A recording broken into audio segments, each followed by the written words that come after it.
নমস্কার, আপনারা দেখছেন চলছে চলবে রণজিতের সঙ্গে। নিত্য নতুন প্রতিবেদন পেতে চোখ রাখুন আমার এই চ্যানেলে।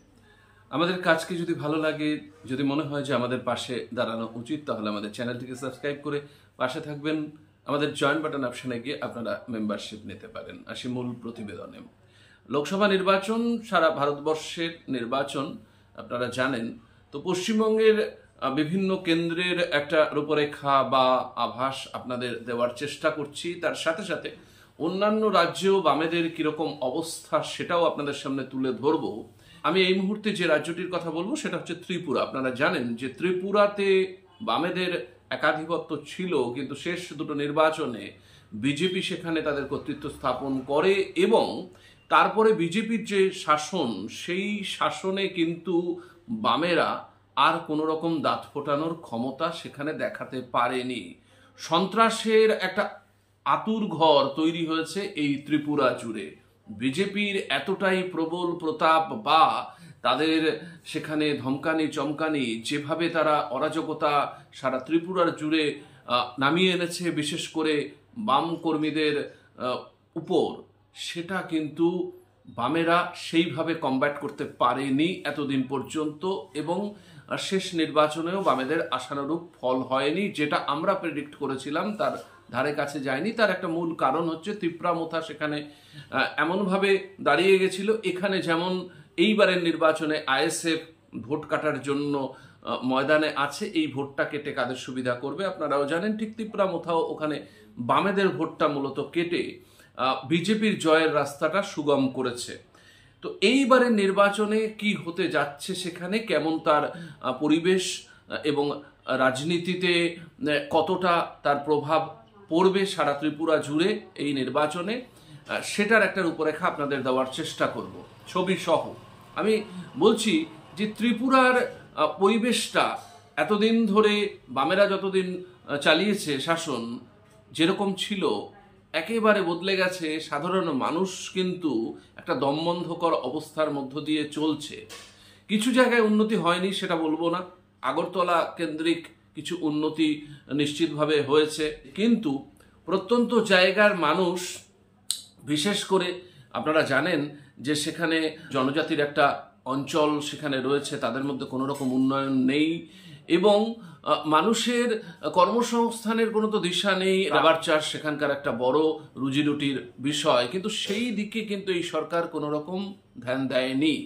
তো বামেরা কিন্তু এখানে তাদের জমি যথেষ্ট শক্ত করছে, এটা আমরা বিভিন্ন জায়গায় যতটুকু খবর নিচ্ছি তাতে কিন্তু স্পষ্ট উঠে আসছে। এবং সাধারণ মানুষ যারা বাম থেকে একটু মুখ ঘুরিয়ে বিজেপির দিকে গেছিলেন, আসলে ত্রিপুরা তো বাম এবং কংগ্রেসের এই দ্বৈরথটাই ছিল, বিজেপি তো সেখানে কোনোদিন ছিল না। কিন্তু বিজেপি হঠাৎ করে উল্কার গতিতে এসে সমস্ত কিছু ওলটপালট করে দিয়ে দখল করে তাদের ক্ষমতা।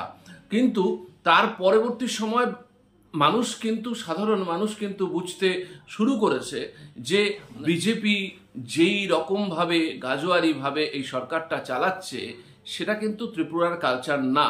ত্রিপুরার কালচার ছিল একেবারে অন্যরকম, একটা সুস্থ স্বাভাবিক পরিবেশ, যে পরিবেশে সাধারণ মানুষ নিশ্চিন্তে ঘর থেকে বেরিয়ে আবার নিশ্চিন্তে ঘরে ফিরবে। কিন্তু এখন অবস্থাটা অনেকটা পাল্টে গেছে। সেখানে একটা ভয়ের বাতাবরণ, ব্যক্তিগত স্বাধীনতা, ফান্ডামেন্টাল রাইটস, সেগুলো যেন খর্ব হচ্ছে বিভিন্ন জায়গায়। তো তার বিরুদ্ধে কিন্তু মানুষ সোচ্চার হচ্ছে, মানুষ পথে নামছে। তাই এবারে ত্রিপুরা লোকসভা নির্বাচনে বামেদের কিন্তু একটা ভালো ফলাফল হতে যাচ্ছে, এই প্রেডিক্ট আমরা করতে পারি। আপনারা মানুষের স্বতঃস্ফূর্ততা দেখলে আমাদের কথার সাথে সাযুজ্য পাবেন বা আপনাদের মনেও একটা আস্থা জন্মাবে যে বামেরা কতটা জমি, যে হারানো জমিটা, সেটা পুনরুদ্ধার করতে সক্ষম হচ্ছে। এবং দিকে দিকে কিন্তু তারা একটা প্রতিরোধ বাহিনী গড়ে তোলার চেষ্টা করছে, যে প্রতিরোধ বাহিনী এই নির্বাচনে, আপনারা জানেন নির্বাচনটা যেভাবে প্রহসনে পরিণত হয়েছিল বিগত নির্বাচনগুলো, তো সেই নির্বাচনটা যাতে প্রহসনে পরিণত না হয় সেই দিকে কিন্তু সজাগ দৃষ্টি দিচ্ছে, সংগঠন গড়ে তোলার চেষ্টা করছে সিপিআইএম এর সংগঠনের পক্ষ থেকে। আপনাদের আর বেশি কথা বাড়াবো না, একটু চিত্র দেখাই, তাহলে স্পষ্ট হবে যে হ্যাঁ আমরা সঠিক বলছি কিনা, গ্রাউন্ড রিয়েলিটিকে স্বীকার করে বলছি কিনা। দেখুন সেই চিত্র। আমাদের সমস্ত দিকে নজর থাকবে, আপনাদের নজর থাকুক। চলছে চলবে Ramzan.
Pakisalan niya ako sa pinikasapan ng